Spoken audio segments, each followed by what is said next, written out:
এই জমিনে জামাই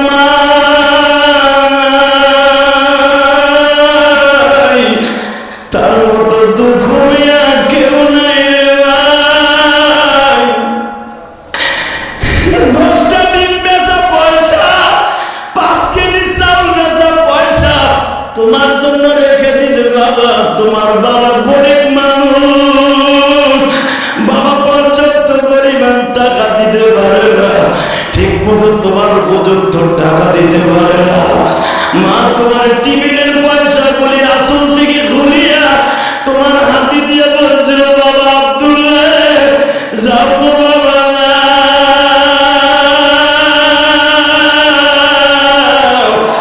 আমি মা কথা বলিও না, হাউজে কাউসারের যদি মালিক হইতে যাও মা দক্ষিণের খেদমত করে।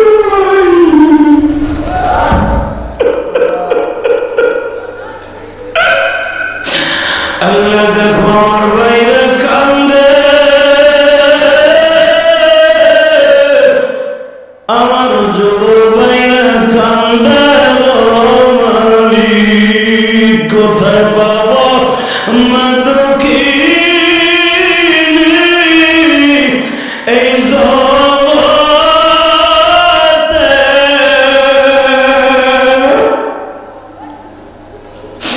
আমার মা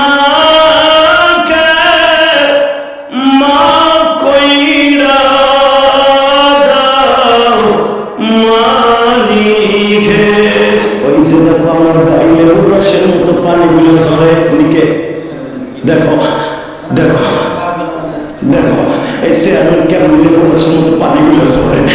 দেখো আমার দিক সাতক পাখির মতো তাকায় রয়েছে, ভাবতেছে যে এদেশে কি চমৎকার আঘাত করলেন আমার বুকে, আমার বুকে কি আঘাত করলেন। দেখো চেয়ারম্যানের ছেলে হাফেজ মাওলানা, এবারে কত চেয়ারম্যান আছে বোতল খাইও আসে না, আজকে তোমার চেয়ারম্যান বইয়ে বইয়ে দেখ পূর্ণিমার চাঁদের মতো চাইয়ে রয়েছে, একটা চোখে বলো আমি আমার মা আমার বীরের লোক দেয় বুঝি বাবা তুই কোনোদিন মাথাতে চাইস না, আমি মা তোর দুধের দাবি ছাড়ব না।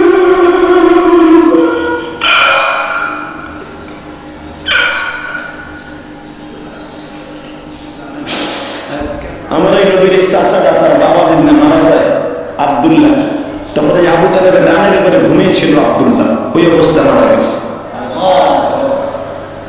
আব্দুল্লাহ বলছিল ভাইজান রে আমি মনে হয় জীবনে মুহাম্মাদের চেহারাটা দেখতে পারলাম না। ভাইজান আব্দুল্লাহ বলতেছে ও ভাইজান আবু তালেব, এই সফরে আমার নবীর 6 জন চাচা ছিল বাজার, এতিমের মনের কষ্ট আল্লাহ ছাড়া কেউ জানে না।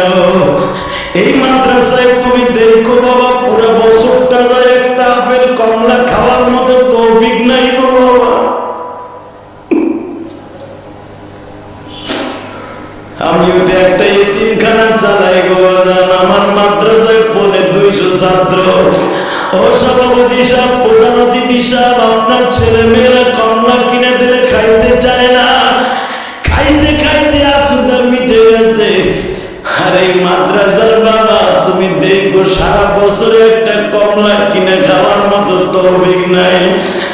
ও বাবা আমি মাঝে মাঝে আমার ছেলেদের জন্য আমি পেটি পেটি কমলা কিনে নিয়ে আসি, যখন এতিমদের হাতে একটা কমলা তুলিয়ে দেই কোরআন হাতে নিয়ে বলছি বাবা ওই কমলাটা হাতি নিয়ে হেফজো খাতার একটা এতিম ছেলে ক্যাশ বলের মতো বাবা তুল্লা খায়, যত সময় মনে চায় ওইটারে আদর করে, সহজে খায় না বাবা।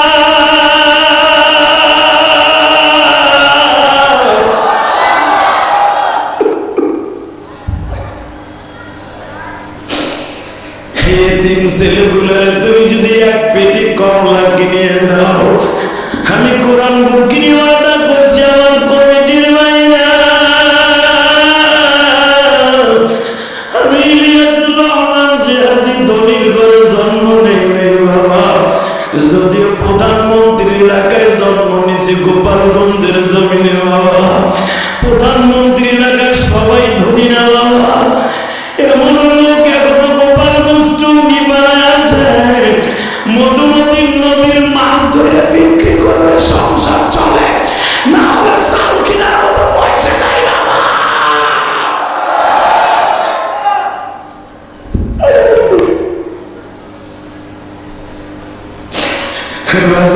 মনে রেখো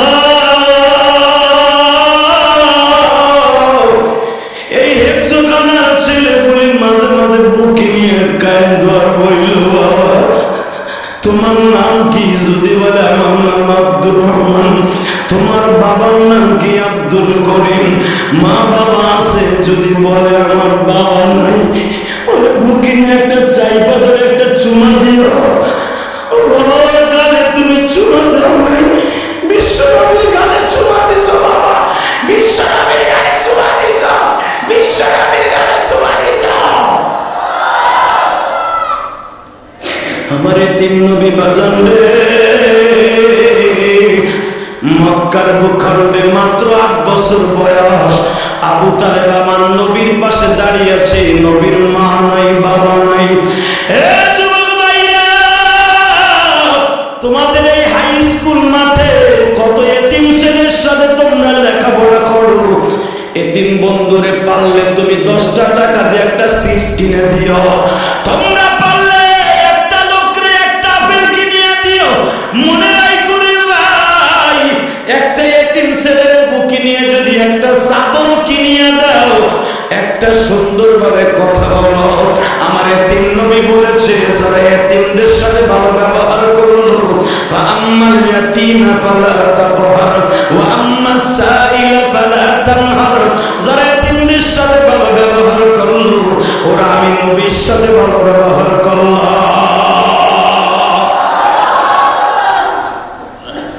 এতিমদের সাথে ভালো ব্যবহার করার দরকার আছে না নাই? এই হাজার হাজার মানুষগুলো দরকার আছে না নাই? আব্দুল্লাহ আমার নবীর চাচা আবু তালেবের রানের পরে শুয়ে আছে, থুতুতে হাত দিয়ে বলে, ভাইজান আমার আমেনা 5 মাস 5 দিনের প্রেগনেন্ট, আমার আমেনা সন্তান প্রসব করবে। স্বপ্নের ভিতরে তার নাম আহমদ আর মুহাম্মদ নাম রাখতে বলেছে আল্লাহ।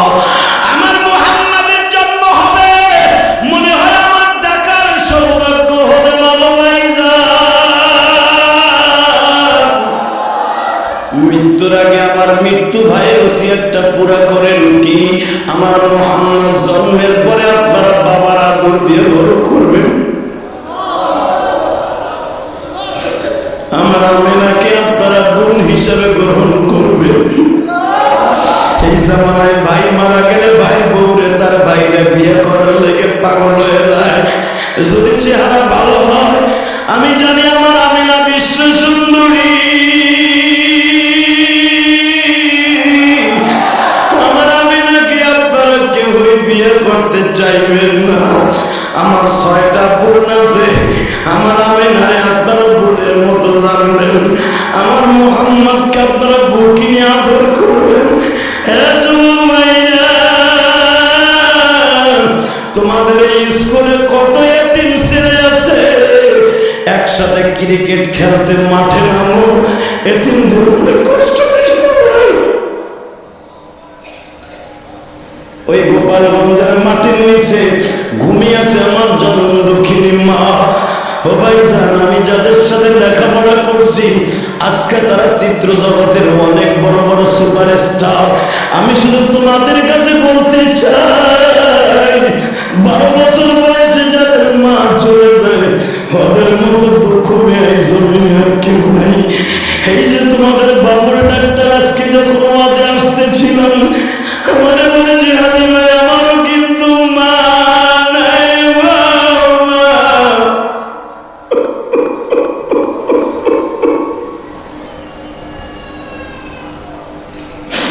তোমাকে এই বাজারের একজন আর একজন ডাক্তার আছে, বুলবুল ডাক্তার।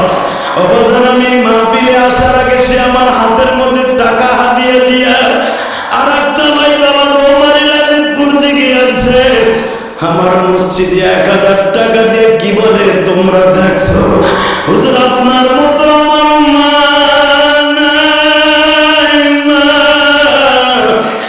এই দুনিয়ায় মার মতো দরদি কেউ নাই রে।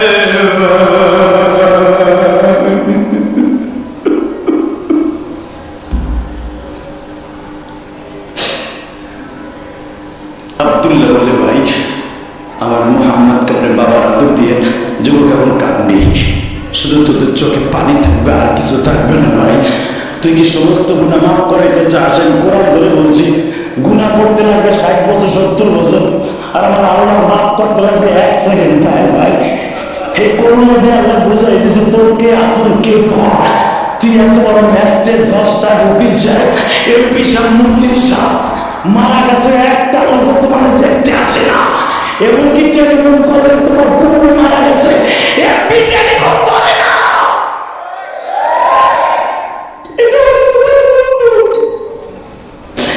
একজন মাত্র বন্ধু তোমার কোনোদিন ভুলে যাবে না, সে হলো আমার আল্লাহ বন্ধু, সে হলো তোমার নবী বন্ধু। আমার ওই নবীর কলিজায় যারা হাত করবে, ওই নাক থেকে শতগুণা অবস্থায় তুমি আওয়ামী করো, বিএনপি করো, জামাত করো, হুজুর কতল করো, নবীরে গালি দিলে, কোরআনকে গালি দিলে, ওর শতগুণা অবস্থায় কে কে রাজি আসো, দু হাত তুলে আমার আল্লাহকে দেখায় দাও।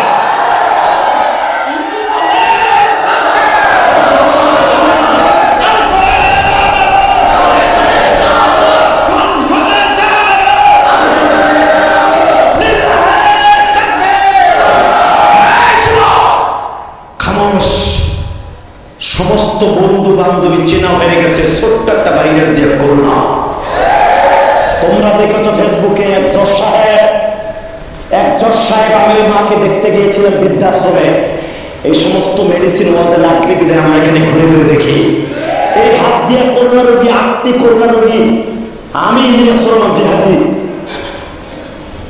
জানাজা করে দাফন করছি।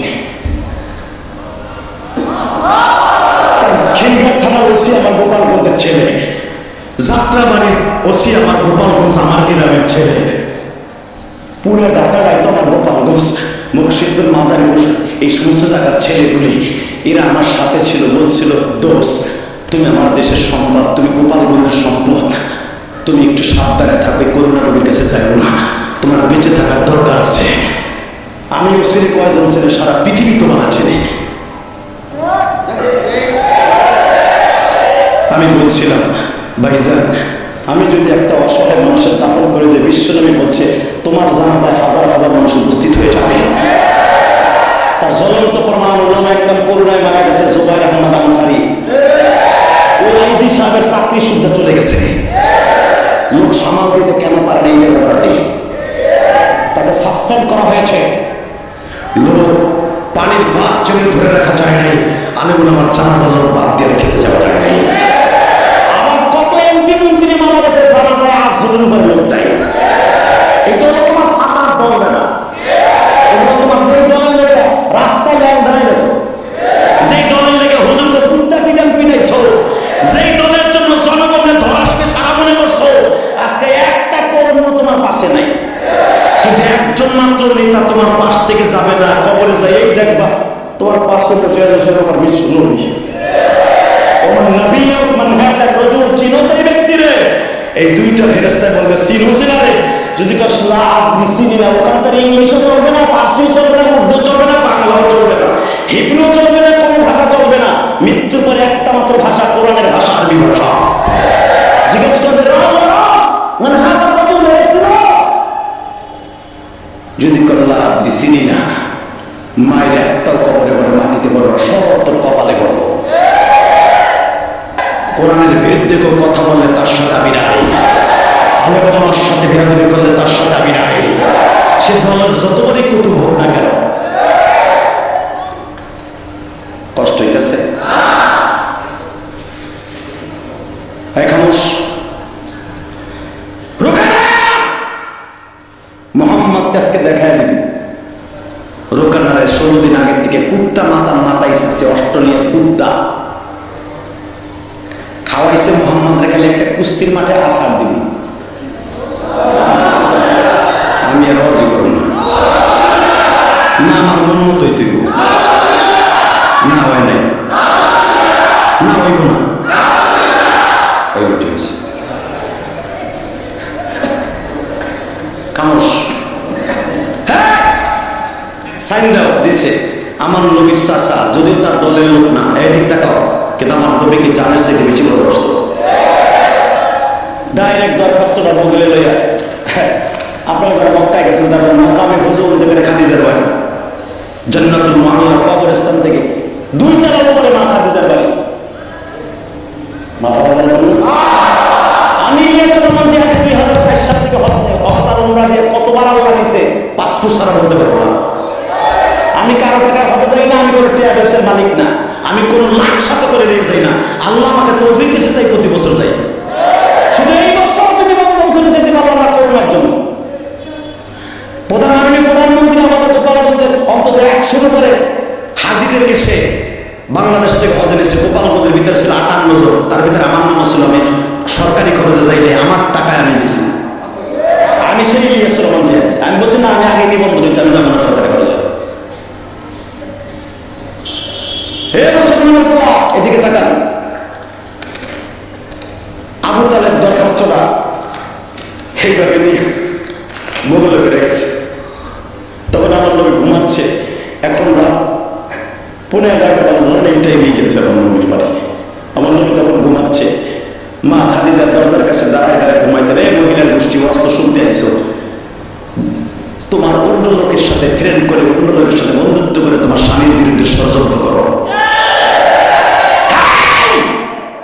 যেই মহিলা একটা দিন স্বামীকে রাত্রে খুশি করে বিদায় নিতে পারবে, মা খাদিজার সাথে জান্নাতে যাবে। মা খাদিজা কোনোদিন কোনো হাদিসে খাইতে পারবে না। আমি ইলিয়াস রহমান জিহাদি বললাম যে মা খাদিজা দিনের বেলা সারা রাত্রে ঘুমাইছে, সারাটা রাত আমার নবীর খাদিজা পাহারা দিত।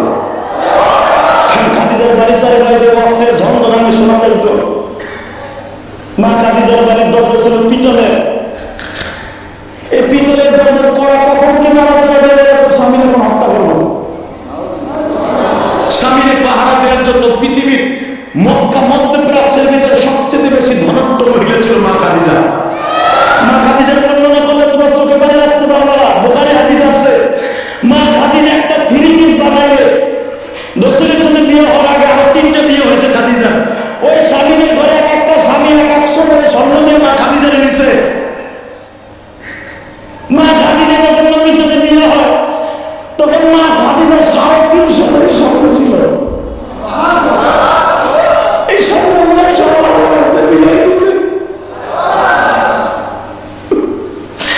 মা খাদিজা একটা 3 পিস বানাইলে, এদিকে তাকাও, বানানো কথা আমি বলি না,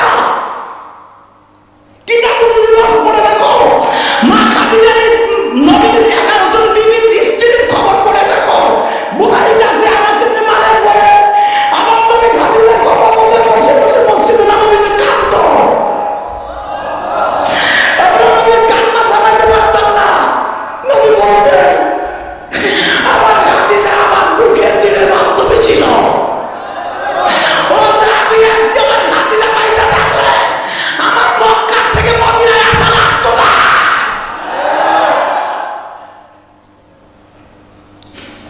আর খাদিজার ইন্তেকালের আগে নবী কখনো হিজরতের চিন্তা ভাবনা নেয় নাই। এদিকে টাকা এখন কামবা। মা খাদিজা একটা 3 পিস বানাই, মহিলার গোষ্ঠী স্বামীর এবিলিটি নাই, তারপর চাপ দিয়ে তুমি গয়না বানাও, 3 পিস বানাও, আল্লাহর আদালতে বিচার হবে, বিচার হবে, বিচার হবে। মা খাদিজা একটা 3 পিস বানাইলে ওই 3 পিসটা 1 মাসের ভিতরে আর পরার চান্স পাইতো না। যখন অন্য ঘরে ছিল এত কাপড় চোপড়, এত অলঙ্কার মা খাদিজার ছিল। নবীর সাথে যদি বিয়ে হলো, নবীর সাথে বিবাহ হইবার পরে আমার নবী একটা কাপড় দেখতেন মা খাদিজার ডুমা বানায় পড়তেন। অর্ধেক গোসল করে নাইরে দিতেন, অর্ধেক শরীরে লাগাইতেন। লজ্জায় কোনোদিন মা খাদিজা 10ই মুহররম ছিল, তখন তাদের ঈদের দিন, রমজানের ঈদ তো নাযিল হয় মদিনায় আসার পরে। মা খাদিজা যতদিন বেঁচে ছিল 10ই মুহররম জুমা পড়ে কোনোদিন বান্ধবীর বাসায় যাইতো না। আবার তুমি কেন খাদিজার বান্ধবীদের বাসায় বাজার পাঠায় যাই? বুখারী সব খুলে দেখো, নবী নিজে খাদিজার বান্ধবীদের বাসায় ইন্তেকালের পরে নিজে নবী বাজার করে তাদের বাসায় পৌঁছায় দিত। কারণ নবীর সাথে বিয়ে দিছে তার বান্ধবীরা। আর তোমার দেশের বান্ধবী, এক বান্ধবীর 14 জনের সাথে প্রেম করা, কথা কম না কেন? তোর এক বন্ধু 30টা মাইয়ার লগে সেটিং লাগায়, তোর এই বন্ধুর কপালে জুতার বাড়ি। তোর বন্ধু তোরে গাঞ্জার পুটলা ধরায় দেয়, তোর বন্ধু তোরে হিরোইনের পুটলা ধরায় দেয়। একটা স্বর্ণের মতো, প্রিন্সের মতো একটা স্কুলের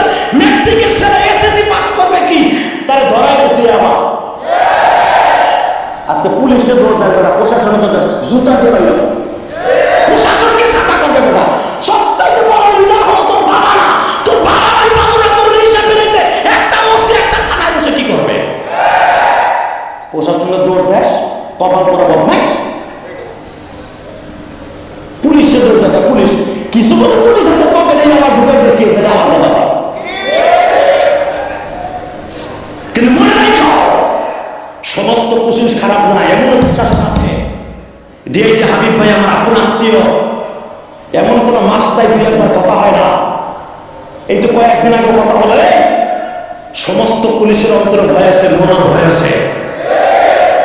বহু পুলিশ এই করোনায় মারা গেছে, তোমরা তো জানো না। রাজারবাগ হসপিটালে এক সময় 3000-এর উপরে পুলিশ করোনা রোগে আক্রান্ত হয়েছিল, কারণ তারা রাস্তাঘাটে ধুলা বালুতে করোনা রোগে আক্রান্ত হয়ে তারা কত সন্তান এতিম বানায় চলে গেছে।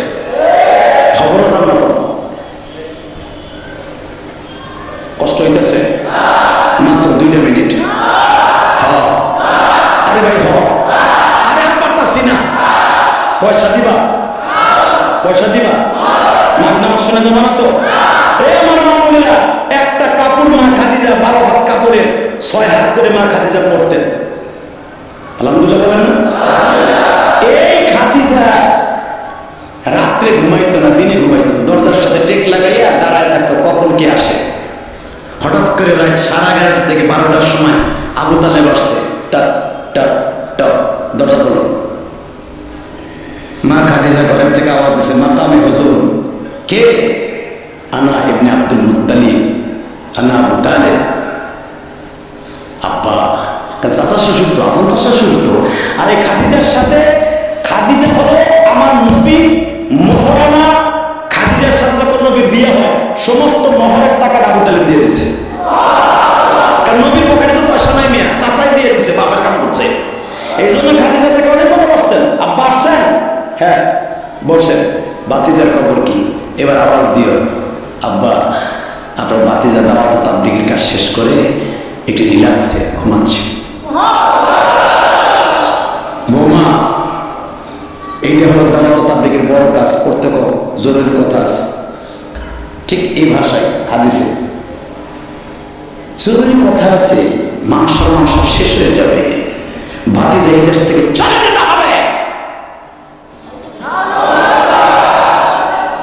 কোনো সমস্যা?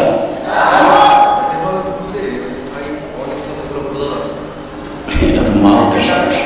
আমি তো যদি একভাবে কথা বলি আমার ঘাড় ব্যথা হয়ে যাবে। আর আপনাদের মাইকে আমার ভোল্টেজ নিয়ে পারে না।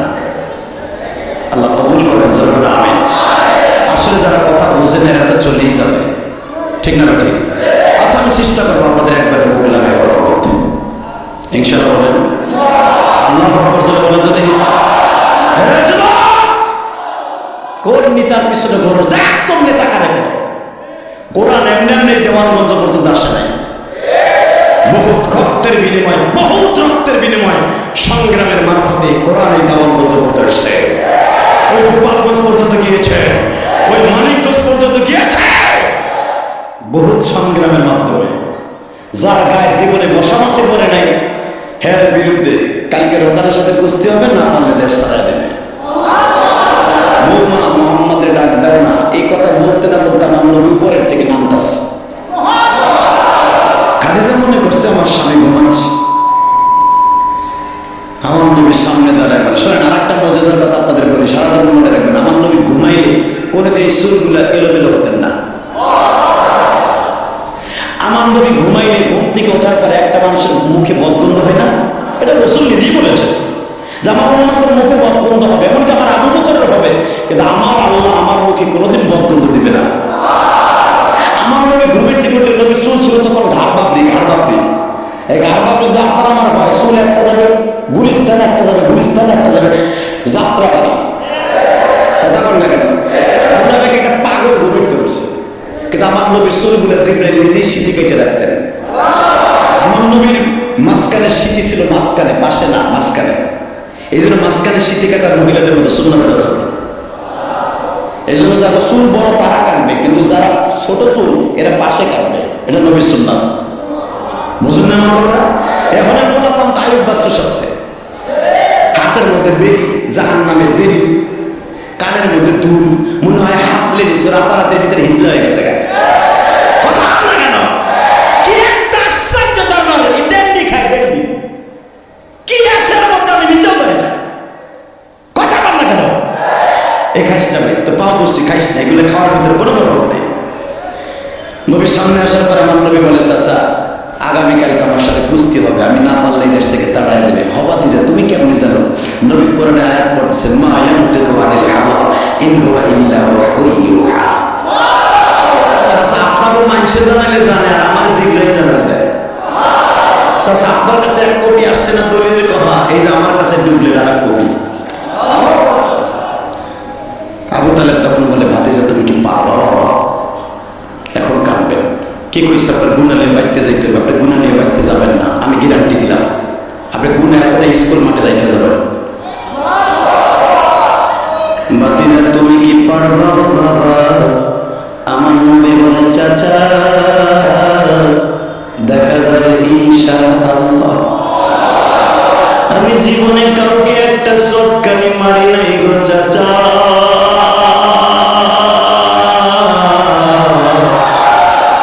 আমি জীবনে কাউকে একটা থাপ্পড় মারি নাই। যদি আগামীকালকে আমার গায়ে এসে পড়ে আমি তারে ছাড়ব না। এবার আমার নবীর মাক্কি জিন্দেগিতে শুধু একদিনই অ্যাকশন, মুসলমানের অ্যাকশন, ডাইরেক্ট অ্যাকশন। কথা বলা কেন? মুসলমানের অ্যাকশন দেখো নাই? মুসলমানের অ্যাকশনের কাছে তুমি মাপ চেতে বাধ্য হয়েছ। কারণ মুসলমান নামাজ ঠিক মতো করে না, দল পলিটিক্যাল হিসেবে যেটা পারে সেটা করতে পারে, কিন্তু নবীরে গালি দিলে তখন আর কোনো দল থাকে না।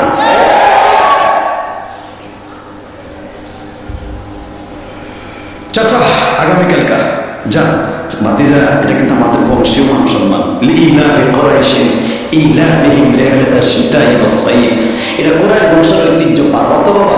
নবী বলে, দেখা যাবে কালকে ইনশাআল্লাহ। চাচায় চলে গেলেন বাবা।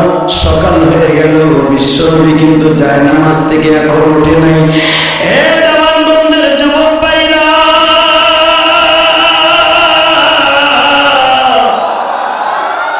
এখন ইমানটাকে তাজা করে ফেলো। আমি জানি না কার মা নাই, কার বাবা নাই গো। চোখের পানিগুলো ছেড়ে এখন এই মাহফিলকে সাক্ষী রেখে যাও। আমার এতিম নবী তখন তো বাবা নামাজ ফরজ হয় নাই। নামাজ খাদিজা যতদিন বেঁচে ছিলেন নামাজ ফরজ হয় নাই। খাদিজার স্বামীর পাশে বসে রিল্যাক্সে অনেক কথাগুলো বুঝাইতেছে, মাথা গরম করা যাবে না, বেঈমানগুলো যা বলছে তাদের কথা শুনে যাবেন। আমার নবী বলে, খাদিজারে দোয়া করিল, আমি সহজে কারো গায়ে হাত তুলবো না, গার উপর আইসা পড়লে তখন বেঈমানগুলোর ছাড়বো না। এটাই নবীর শিক্ষা। আমার নবী মাঠে যাওয়ার আগে বাবা খাদিজা ছোট্ট মেয়ে, 11 বছরের মেয়ে ফাতেমাকে ডাক দিয়ে বলে, ও ফাতেমা, জি আম্মি বলো তো মা কি? কাবাগরের সামনে যে দেখো বেঈমানগুলো তোমার বাবার বিরুদ্ধে কি ষড়যন্ত্র করে। ছোট্ট 11 বছরের ফাতেমা রুমালটা শরীরে লাগাইয়া বাবা পাগলের মতো ছুটে আসলেন, দেখি আমার বাবার বিরুদ্ধে কে কি ষড়যন্ত্র করে। যে দেখে উতবা ইবনে রবিয়া, যেই বেঈমানের কথা কোরআনে আসছে, উতবা বিন রবিয়া বলে, ফাতেমা রে, আজকে তোমার বাবার শেষ দিন, তোমার বাবা কি এমন কাজ করলো জীবনের তরে তোমরা এতিম হয়ে যাইবা।